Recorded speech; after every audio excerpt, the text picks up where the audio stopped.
Karine Mokonzi la baronne azolobela penza erate azolobela Mike la Duchesse. Autrement dit, Karine Mokonzi azana kanda ya Mike la Duchesse. Donc azalaka na kanda ya Mike la Duchesse.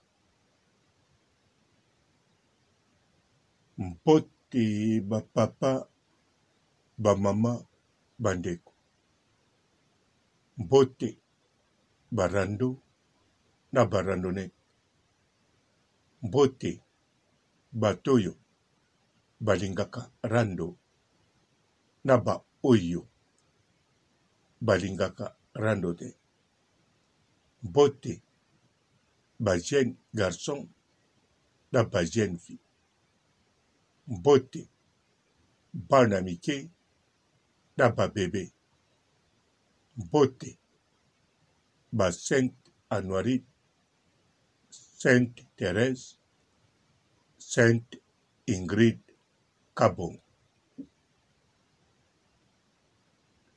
Bon, Karine Mokonzi na kanisa bomoni alandisi balayo pona makambo oyo ya era ya rando ya ye na Mike la Duchesse. Rando o bawumeli te na kikamaradi awa, tapoter, envoi de fleurs. Moto oyo atandaki bango liboso po makambo ekende boye. Big saga. Ye moto adeklanshaki makambo oyo. Ale bango pe kuna rando eye entre bango bakabwani en morceau te mais en labo.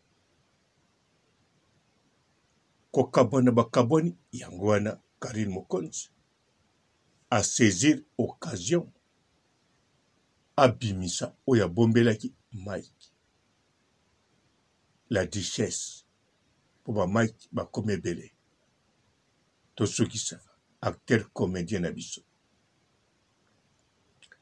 Alors Karine Mokonzi aza na kanda ya Mike avec raison. Po Mike Karine Mokonzi afuli Mike. Bomoni na bandi mabe te ya solo. Karine Mokonzi fo koyeba na ye moko akoloba te akondima te makambo na lobi. Bino pe bokondima na bino te. Me problème eza te. Mike sayeba na ye asali biloko minene yango pa ya poto, c'est vrai. Mais okokozala oyebani osali biloko minene bakitaka. Yango bomonaka ba publicité ya masanga po azala toujours à top. So Karine Mokonzi bel et bien afulaki Mike na Ansolozolo. Tango azana kini deja. Karine pe ye pa ayaki teke na posa fula bango te. Karine ayebango baktere bavie na ye aza na respect na bango. Pe Karine ayebeki so nakoti bango na télé réalité, nakoti bango na super talent nanga bavideo ezosalama ekofula ngai. Po Karine ayebaki ekofula ye ebando matisa makambo na ye. Nzokande Karine Mokonzi na moma wana safulamaki makasi po to toyebaki biso tu oyo tokoya pa pembe na Karine Mokonzi totieka. Soko ozalaka na succès mati. Soko ozala koyebana oyebani susu. Soki na bana kosepela na bateatre no te nakoma osepela. Soki na bana kotyoka te nakoma otyoka. Siko Karine Mokonzi ye pe ayebaki ne wana te. Ayebaki pe succès oyo azalaka nango te na niveau Europe. Ayebi kaka aza na succès pe azoluka succès. Po bo comprendre moke po na Karine ye moko tembe ai papa robole kisi na nzambe te wa adorenga nga nazo adore te nga nazokoma histoire na monoko na bigi te. Alors Mike la duchesse bel et bien na Anse Luzolo ba descente na bango wana Karine abakisa quelque chose te madublaki deka asala pawata nde eleki me bango asala mpe ebele. Siko Karine mokonzi ntango akomi na poto awa nde Karine mokonzi akoyebaki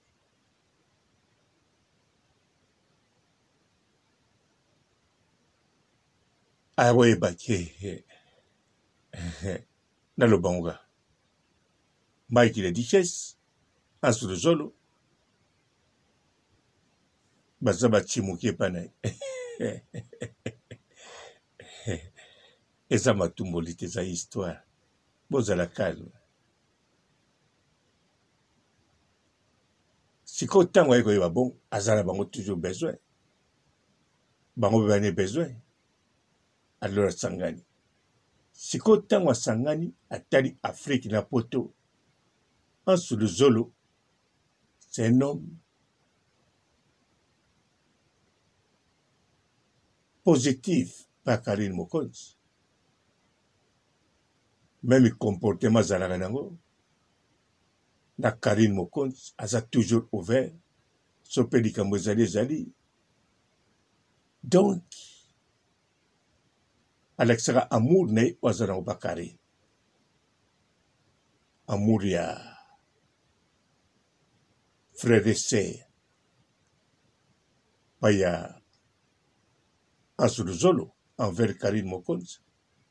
Karine mokonzi mpe aza na amour ya frère et sœur envers bango mibale Anse Luzolo na Mike la duchesse.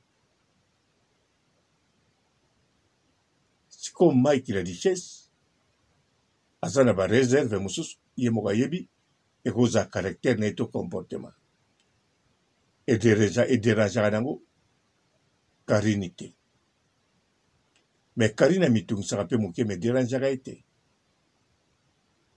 Anse Luzolo na Mike la duchesse baye kozala mpe na mwa bamakambo na bango egenaki mwa moke Karine. Anse Luzolo ye na Karine baa toujours bien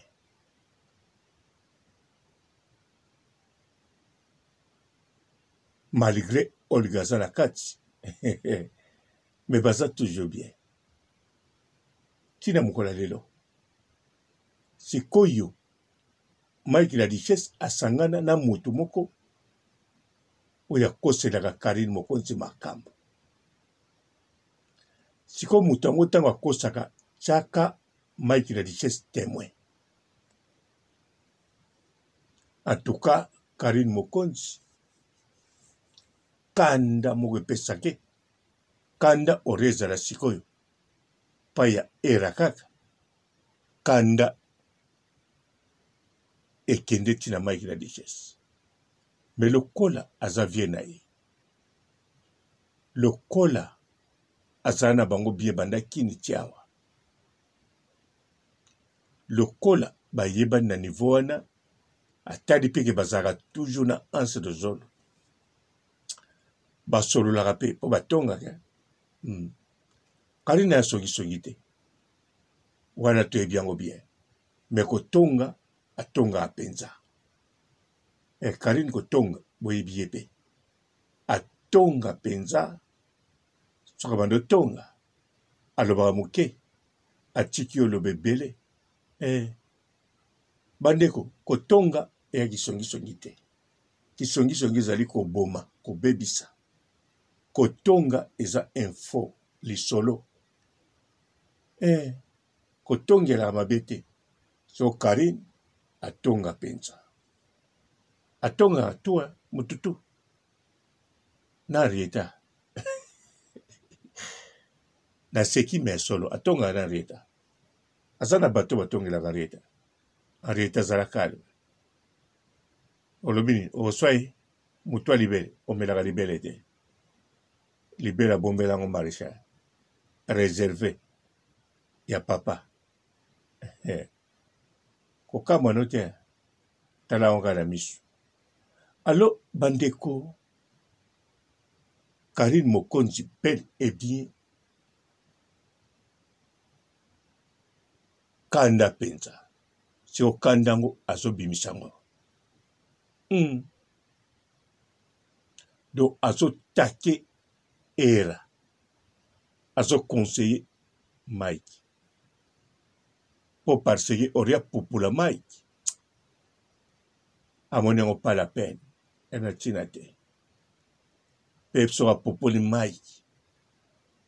La duchesse, oui, bien. Et ok, n'engene. Donc,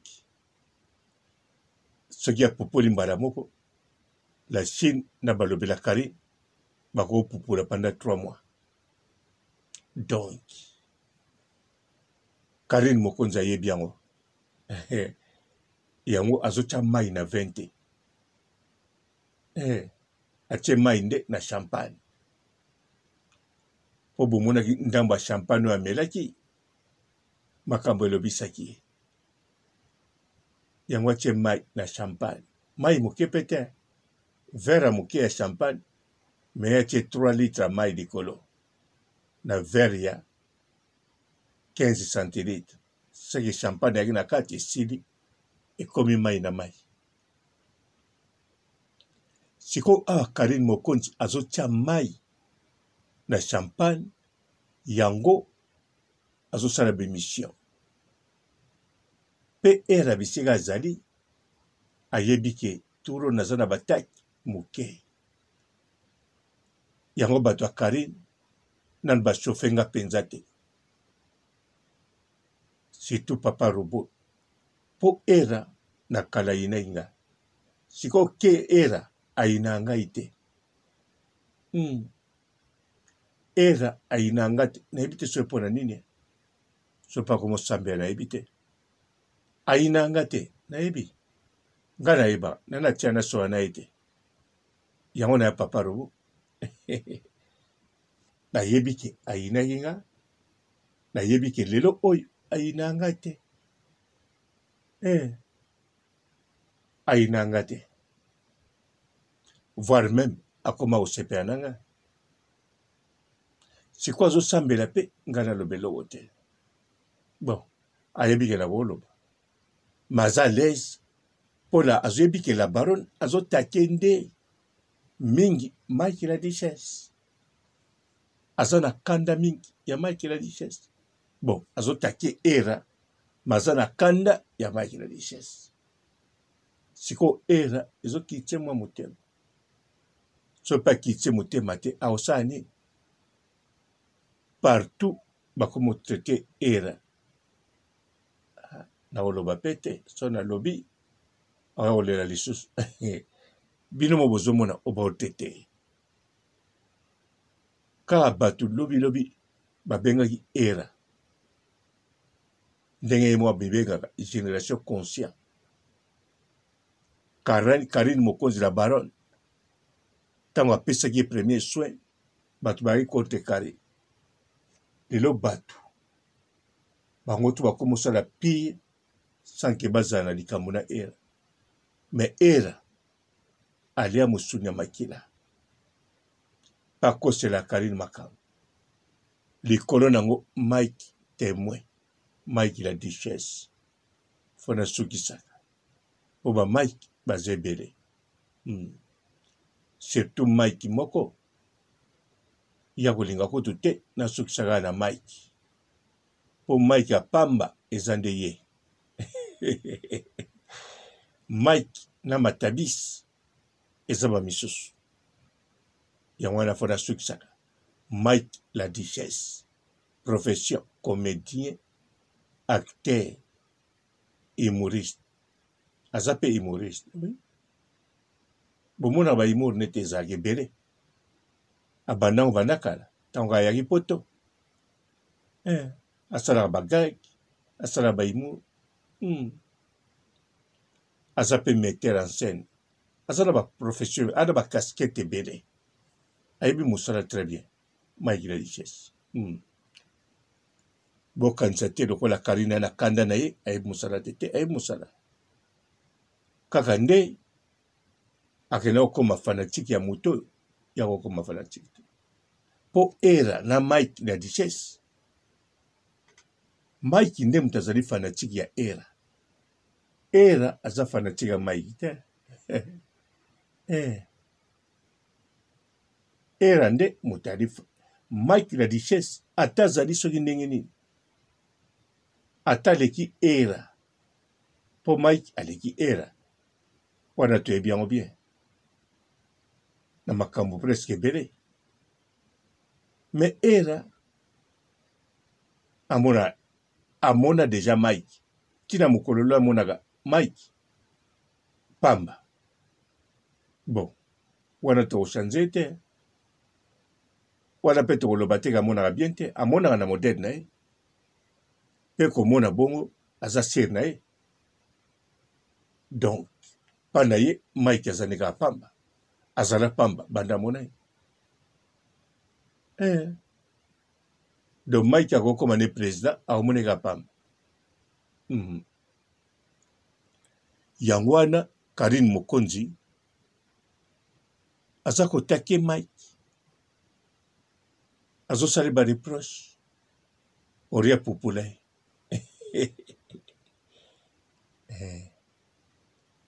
bandeko nasala analyse bien mabe te nasala yango bien so na nasala mabe nanga natia na video ya Mike ntango ayaki ntango akendaki anniversaire na mwasi ne mosusu wana nayebi te so bazalaka na ye te wana bakabwana mwana bebe nanga natia wana video wana ta Mike adiaki nsima na koti mpe lisolo ya mwana bebe ya ex bokilo ya Mike la richesse fona sukisa ya kombo me na tie te po mwasi ya Mike oyo bomonaka wana ntango Mike ayaki oyo bazalaki na liboso wana mwana wana aya koservir papa ti ngai papa robo nalamuki na ntongo mama na ye atieli ngai esueme peignoir na sukoli tokesala basha tosombi mapa tozongi basali déjeuner mwana servir papa robo donc autrement dit aza neti mwana na ngai neti kuti aza mwana na ngai bebe siko azali aza nani aza mama na ye oui eza bongo nga papa robo nasukisi awa botikala malamu ciao. Bonjour fidèles internautes de www.Elengi Yakomba TV. Bonjour, bonsoir, balandi nyonso ya Elengi Yakomba Congolaise TV.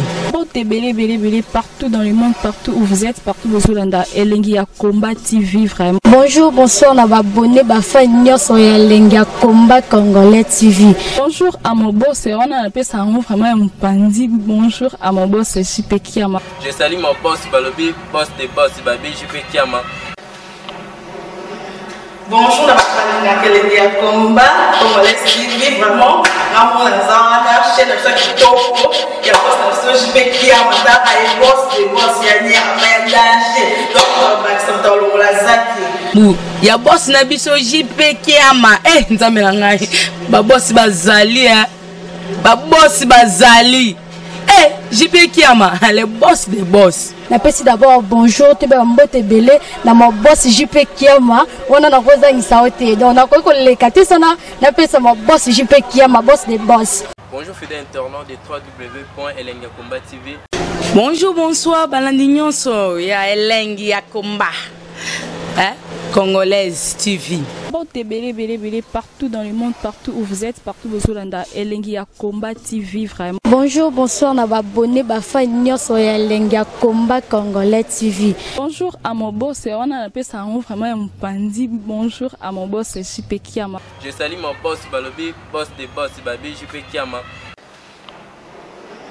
Bonjour, na Elengia Combat Congolais TV, vraiment. Maman Lazana, chaîne de chaque kitoko, il y a boss de JP Kiama, et boss des boss, il y a un danger. Donc, ça me donne la zaki. Ya boss na biso JP Kiama. Nzambe na ngai. Ba boss bazali Ba boss bazali. JP Kiama, le boss des boss. Napesi d'abord bonjour te ba mbote belé na mo boss JP Kiama wana na kozangisa ote donc na ko lekate sana napesa mo boss JP Kiama boss des boss. Bon, belé, partout dans le monde, partout où vous êtes, partout où vous êtes, Elengia Combat TV, vraiment. Bonjour, bonsoir, na abonné, fa nyonso ya Elengia Combat Congolais TV. Bonjour à mon boss, on a appelé ça vraiment un pandi. Bonjour à mon boss, JP Kiama. Je salue mon boss Balobi, boss des boss, Babi JP Kiama. Bonjour, na Elengia Combat Congolais TV, vraiment. Maman Lazana, chaîne de chaque kitoko, il y a boss de JP Kiama, et boss des boss, il y a un danger. Donc, ça me donne la zaki. Ya boss na biso JP Kiama. Nzambe na ngai. Ba boss bazali Ba boss bazali. JP Kiama, le boss des boss. Napesi d'abord bonjour te ba mbote belé na mo boss JP Kiama wana na kozangisa ote donc na ko lekate sana napesa mo boss JP Kiama boss des boss.